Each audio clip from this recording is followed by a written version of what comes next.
Exactement comme dans The Lighthouse, exactement comme dans The Witch, exactement même comme dans The Northman, Robert Eggers il nous rappelle que ouais, c'est un excellent technicien, mais à aucun moment Nosferatu c'est autre chose qu'une belle machine, ouais, mais qui tourne complètement à vide, et une belle machine qui surtout se voit beaucoup plus belle et audacieuse qu'elle ne l'est réellement.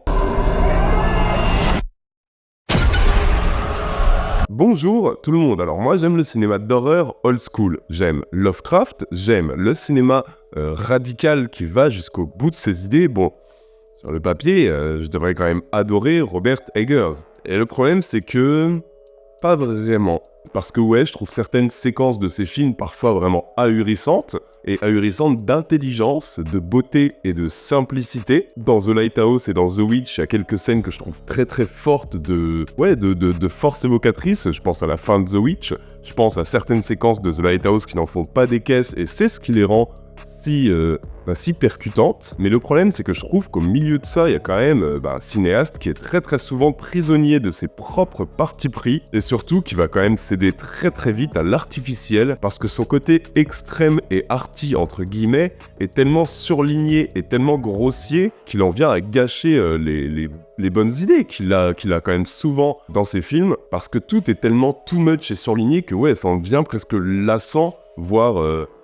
j'ai envie de dire grossier quoi. En tout cas, The Lighthouse et The Northman, pour moi, c'était exactement ça. Des bonnes idées plongées au milieu d'un film qui est quand même vachement boursouflé, et je vais vous expliquer pourquoi, parce que pour moi, Nosferatu a un peu le même problème, mais j'étais quand même hyper curieux d'aller voir Nosferatu, parce que son trailer était excellent. C'est un mythe, le mythe de Dracula, où pour moi, l'excellence du plasticien qui est Robert Eggers peut se déployer comme jamais.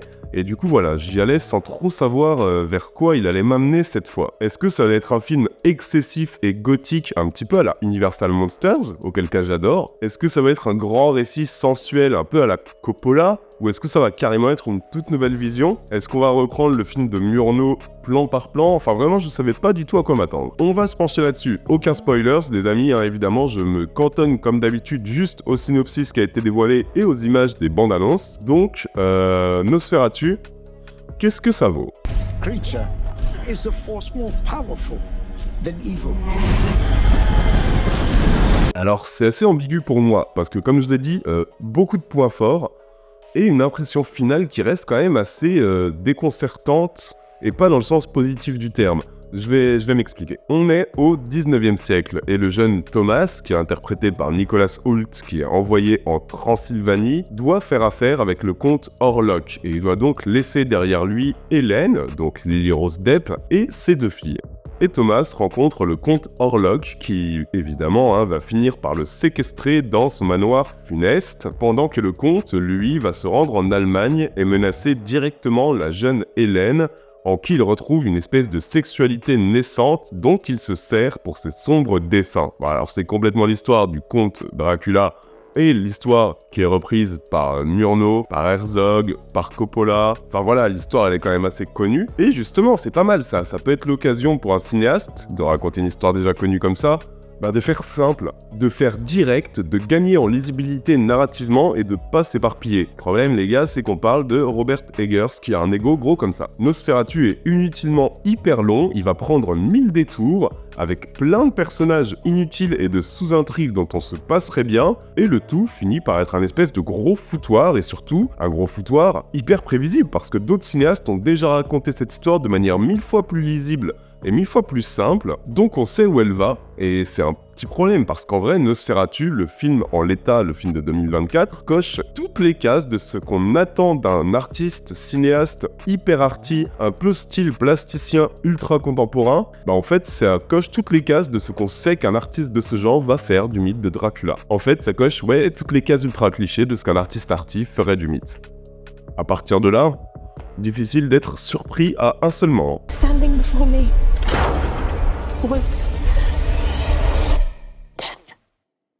But I'd never been so happy. Alors j'arriverai pas à être tant sévère que ça avec Dracula, parce qu'il y a quand même des belles choses dans ce film, notamment un sens de la photographie qui est parfois absolument saisissant. Il y a vraiment des grandes idées de mise en scène dans ce film, et effectivement, voilà, il y a une photographie à tomber et une direction d'acteur qui est, je trouve, assez unique pour être dérangeante et perturbante, parce qu'en fait, on sent que rien ne va, et rien ne va dans aucun des personnages. Rien ne va chez ce conte étrange, rien ne va chez cette jeune femme qui semble profondément perturbée, qui est prête à succomber à toute pulsion comme si elle n'avait attendu que ça toute sa vie. En fait, tous les personnages de ce film ont l'air malades, et ça, c'est lié à la direction d'acteur. Et ça, c'est assez fort, je trouve. C'est une belle intention, et c'est une intention qui est assez maligne, parce que ça évite des scènes de caractérisation lourdingues. Non, le cinéaste, il a assez confiance en sa direction d'acteur pour nous faire comprendre ses persos sans avoir besoin de les surexpliciter. Et ça, j'aime bien, ça c'est fort, ça c'est bienvenu, et ça marche. Pourquoi ? Parce qu'il n'en fait pas des caisses. Par exemple, je trouve que l'introduction est très très belle sur le personnage d'Hélène, et caractérise énormément le personnage, mais juste par des idées plutôt que par des longs dialogues ou par une scène qui s'éternise et qui amène finalement bien peu d'infos. La scène d'intro, elle fait largement le taf, elle est maligne, elle est poétique, elle est intelligente, il n'y a pas besoin de plus. On comprend complètement où va le personnage d'Hélène en une scène. Mais malheureusement, ça va pas durer, parce qu'il y a un gros problème qui, au début, dérange un peu, puis après va vraiment commencer à irriter, jusqu'à au final, je trouve, plomber tout le film et toutes les intentions du film. Et c'est un problème qu'on retrouve chez le cinéaste depuis le début de sa carrière, je trouve, c'est qu'il présente des choix artistiques qu'il revendique et qu'il présente comme étant ultra radicaux, mais qui sont en fait vraiment de la pure apparence et qui sont en fait ultra prévisibles. You've had these spells since childhood.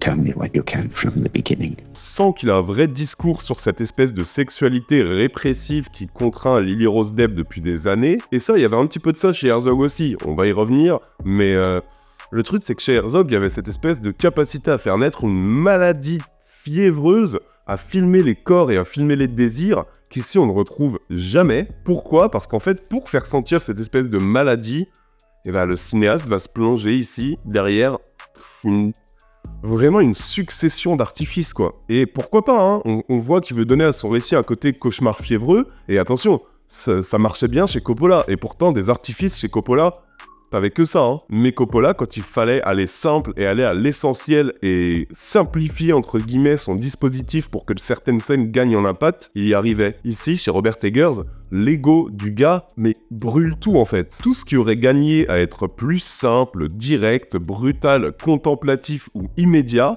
ça devient long, mou et pompeux, ça se prend au sérieux alors que parfois faut aussi se rendre compte que certaines scènes sont quand même un peu con-con, Et surtout les gars, c'est tellement poseur, c'est vraiment ce que je déteste, c'est du cinéma ultra poseur. C'est beau, alors ouais, c'est très beau, les scènes très très belles se multiplient par une photographie très contrastée et par des cadres très bien sentis. Il y a des mouvements de caméra ultra léchés, évidemment il y a un véritable travail esthétique dans Nosferatu, et ça tu le vois dès les 5 premières minutes. Mais une fois que t'as pris la claque des 5 premières minutes, ça ne se renouvelle pas, il n'y a jamais de montée en puissance ou de gradation dans cet esthétisme, et donc on s'y habitue jusqu'à ce que finalement cet esthétisme merveilleux ne fasse plus grand chose au spectateur. Il n'y a pas réellement de gradation dans la mise en scène pour montrer la folie, il n'y a pas réellement de gradation dans le montage, il n'y a pas réellement de gradation dans la photographie, il n'y a pas de variation. Du coup, le film ne va jamais se surprendre et ça en fait un pur exercice de style, c'est que ça. Un exercice de style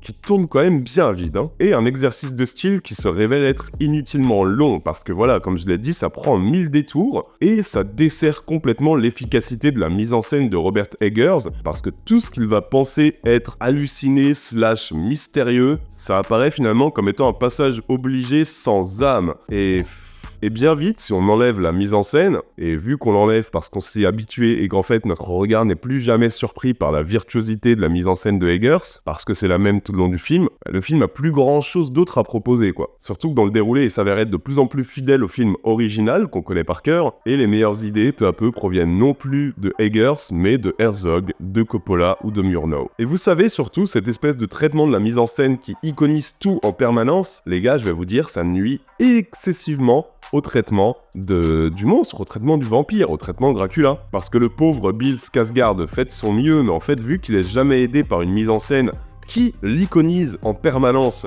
dès sa première apparition, mais qui en fait ne change et ne varie jamais. On reste toujours tellement dans l'iconisation qu'en fait, ok, on en a peur pendant 10-15 minutes, on ressent son danger, on ressent son côté mystique, on ressent l'anomalie qu'est ce personnage dans un monde humain, mais au bout d'un moment, vu que la mise en scène nous ressort en permanence les mêmes plans et qu'elle insiste lourdement sur le côté mystique du vampire, au bout d'un moment, on a compris, c'est contre-productif, on n'en a plus peur du tout, et en fait, chacune de ces apparitions devient finalement assez cliché, ce qui est quand même assez dramatique, parce que c'était le point sur lequel Robert Eggers pouvait faire quelque chose de très très grand. Mais imaginez Coppola qui filme Gary Oldman avec toujours un aspect ultra mystique, puissant, ultra stylisé comme il le fait dans l'intro. Imaginez l'intro de Dracula de Coppola et que Coppola réutilise tous ces procédés de mise en scène là à chaque fois que Gary Oldman apparaît à l'écran. Alors tu deviens vite fou et au bout de 10 minutes, Gary Oldman il commence plus à te saouler qu'autre chose. Là c'est exactement le piège vers lequel Robert Eggers se précipite. Donc Nosferatu pour moi c'est un film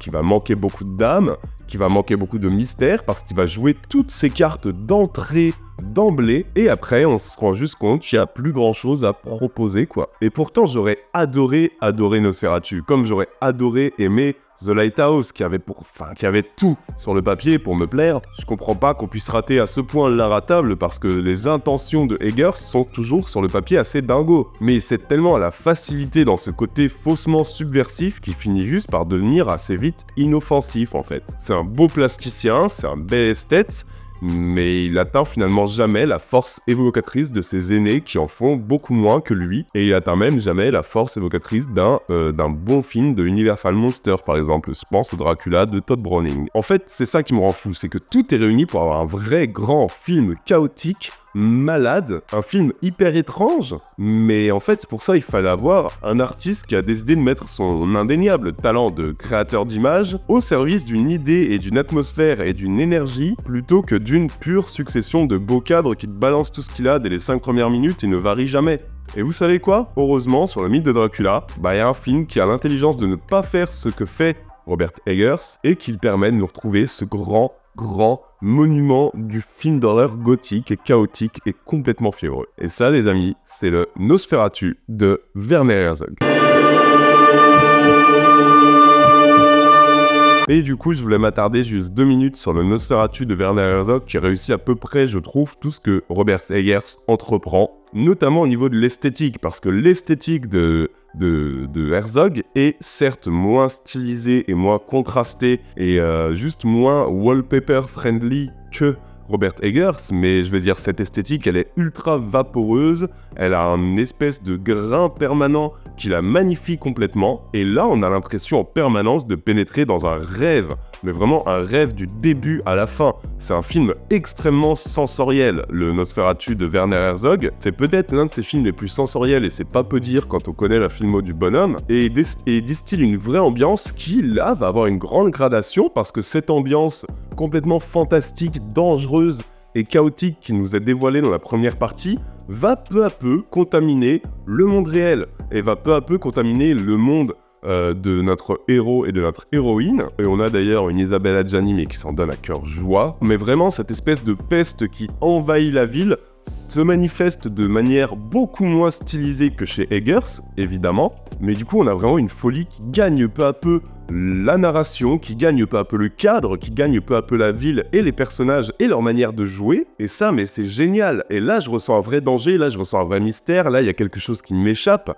Et là-dessus, Nosferatu de Herzog, c'est une merveille. En plus d'avoir un regard assez dingue, mais vraiment assez fou, sur le personnage, sur Nosferatu, qui est interprété par Klaus Kinski, ce qui part déjà pas mal. Et on sent que Herzog, en fait, il adore ce personnage. Il est complètement touché par ce personnage-là. Et en fait, pour lui, Nosferatu n'est pas tant un personnage... Enfin, c'est un personnage extrêmement dangereux, certes, mais il est extrêmement dangereux parce qu'il est blessé dans son ego, parce qu'il est seul, parce qu'il est triste, parce qu'il est reclus. Et en fait, Kinski, c'est ça qu'il interprète. C'est vraiment un personnage qui a l'air malade à chaque coup d'œil, qui a l'air envieux de tout ce que les humains ont et qu'il n'aura pas. C'est une vision qui est très très brutale, je trouve, de Dracula, une vraie vision d'un vrai artiste qui a quelque chose à dire sur son personnage, qui dirige son Klaus Kinski de manière à ce que ça se ressente en 2 plans, qui dirige son chef-op de manière à ce que les visages semblent complètement sortis d'un rêve hyper étrange, enfin le visage de Nosferatu c'est quelque chose. Je trouve que la version de Werner Herzog est une merveille de cinéma,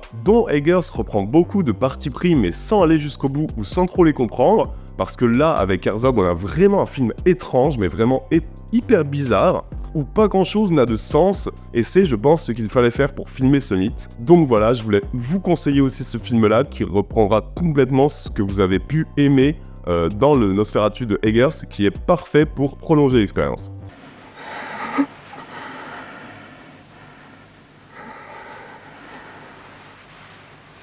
Voilà les amis, j'espère que cette vidéo vous aura plu. Petite vidéo comme ça, hein, je voulais pas ne pas aller sur l'occasion de parler de Robert Eggers avec qui j'ai un rapport assez conflictuel. Peut-être une dernière vidéo qui va sortir avant la fin de l'année. Je vais sans doute vous faire un petit top, mon petit top 10 de l'année, qui est assez original je trouve. Donc n'oubliez pas de vous abonner et de mettre la cloche pour être sûr de ne rien rater. Nous les amis, on se retrouve très bientôt. Prenez soin de vous, n'oubliez pas que vous êtes les meilleurs. Abonnez-vous, mettez la cloche, vous connaissez la chanson. Ciao à tous, bisous.